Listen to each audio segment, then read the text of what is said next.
ఓడిపోతామని పిరికితనం వచ్చింది.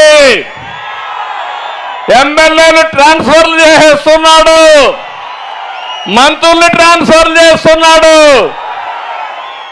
నాకైతే అర్థం కాలే ఇవన్నీ చూసిన తర్వాత.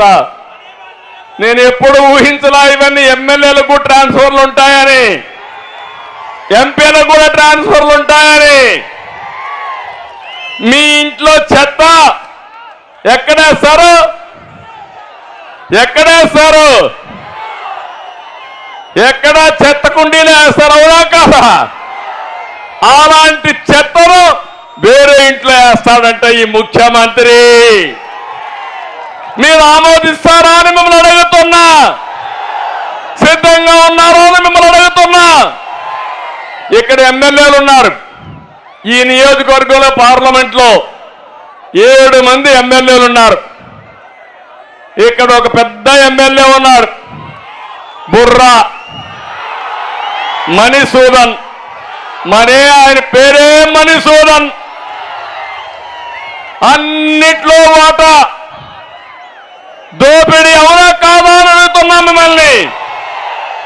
ఇంకా ఎందుకు మార్చలా?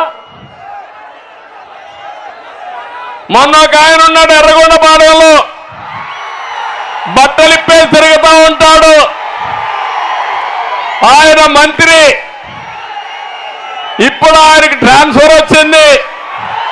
ఎక్కడికి? కొండేపికే వేశారు. ఎర్రగొండపాలెంలో చెత్త, కొండేపిలో బంగారం. అవుతుందా తమ్ముళ్ళు అని అడుగుతున్నా మిమ్మల్ని. ఏమమ్మా అవుతుందా అని మిమ్మల్ని అడుగుతున్నా. ఇంకొక ఆయన ఉన్నాడు మార్కాపూర్లో, ఆయన నయీం. వాళ్ళ తమ్ముడు అక్కడున్నాడు, ఆయన చోటా నయీం. ఈ పేర్లు నేను చెప్పడం కాదు, ఈ పేర్లు అక్కడ వాళ్ళే పెట్టుకొని చెప్తున్నారు, పిలుచుకుంటున్నారు. ఇంకొక ఆయన ఉన్నాడు మార్కాపూర్లో, ఇది గిద్దలూరులో. ఆయన నేను పోటీ చేయను, నా వల్ల కాదని పారిపోయాడు.